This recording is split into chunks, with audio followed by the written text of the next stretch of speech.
Bonjour et merci de me rejoindre pour le 16e jour de notre parcours de carême avec Jésus. Nous lisons Jean chapitre 6, versets 60 à 71. Après avoir entendu Jésus, beaucoup de ses disciples dirent: Là, il exagère. Comment admettre un tel discours? Jésus s'aperçut que ses disciples le critiquaient à ce sujet. C'est pourquoi il leur dit: Cela vous choque-t-il? Qu'arrivera-t-il alors si vous voyez le Fils de l'homme monter là où il était auparavant? C'est l'Esprit de Dieu qui donne la vie. L'homme seul n'aboutit à rien. Les paroles que je vous ai dites sont esprit et vie. Mais quelques-uns parmi vous ne croient pas. En effet, Jésus savait depuis le commencement qui étaient ceux qui ne croyaient pas, et il savait qui allait le trahir. Il ajouta: Voilà pourquoi je vous ai dit que personne ne peut venir à moi si le Père ne lui en a pas donné la possibilité. Dès lors, beaucoup de ses disciples se retirèrent et cessèrent d'aller avec lui.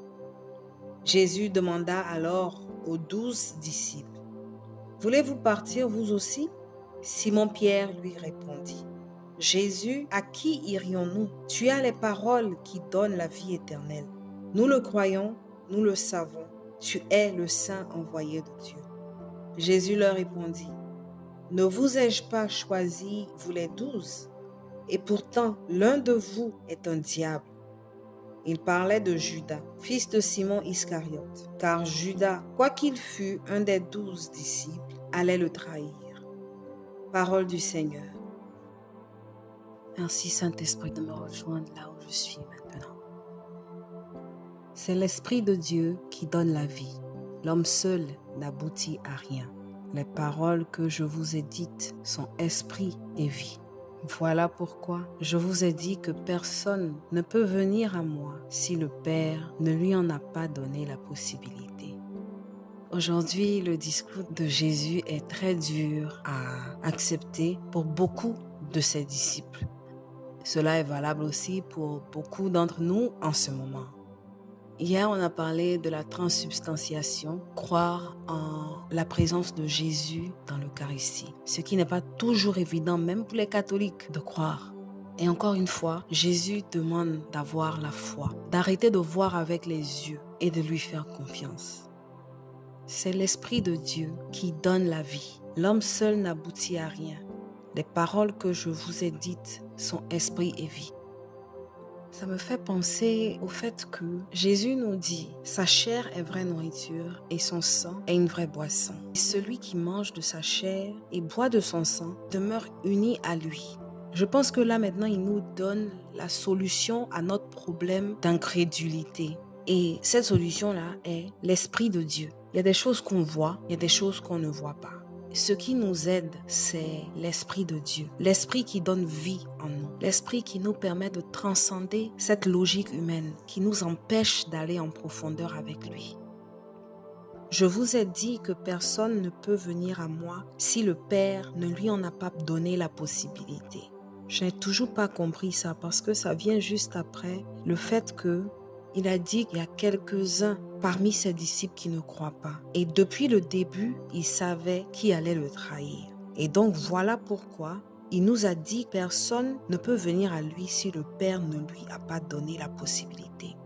J'ai l'impression qu'il essaie de dire, même les choses qui semblent faussées, mauvais, ont toujours leur raison d'être. Parce que Jésus savait que Judas allait le trahir. Toujours est-il qu'il a laissé Judas marcher avec lui. Il a laissé Judas venir dans son intimité.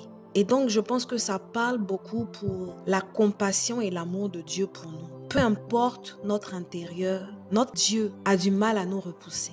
Il veut toujours être avec nous malgré nos faiblesses, malgré notre état intérieur. Même s'il y a un iota de foi en nous, il va prendre ça et il va essayer de multiplier avec notre accord. Et donc, c'est à ça que ça me fait penser. Si les choses se passent, ça veut dire que ça se passe selon le plan de Dieu le Père. Même s'il y a quelque chose de désagréable qui se passe, cette chose-là a sa raison d'être.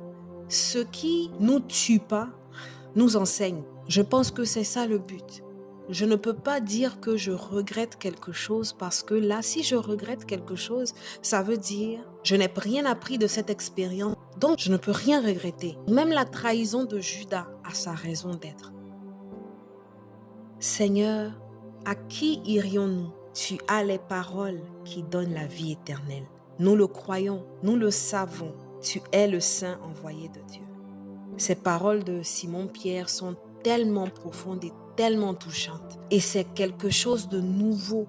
Il démontre une foi profonde qui va au-delà de sa compréhension.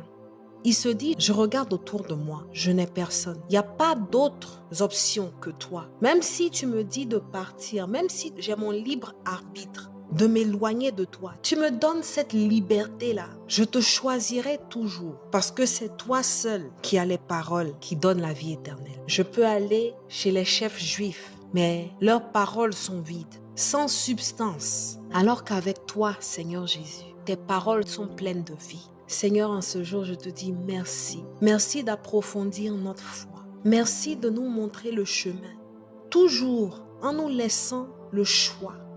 Seigneur, encore une fois, tu fais preuve de transcendance. Tu fais preuve, Seigneur, d'amour pour nous.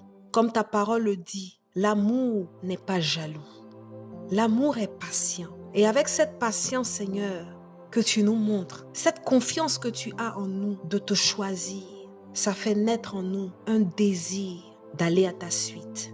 Pendant ce carême, Seigneur, que tu nous fasses grâce d'une foi profonde. Seigneur, ton amour est une inspiration pour moi. Ta bienveillance, ta compassion est une inspiration pour moi. Tu as confiance en moi. Tu as confiance que je te choisisse, que je puisse aimer mon prochain, que je puisse faire preuve de charité. Seigneur, avec cette confiance que tu as en moi, de toujours marcher avec toi, aide-moi à me dépouiller de tout ce qui n'a pas sa place en moi, pour que je puisse faire de la place pour toi, que je diminue et que toi tu grandisses en moi. Au nom du Père et du Fils et du Saint-Esprit. Amen.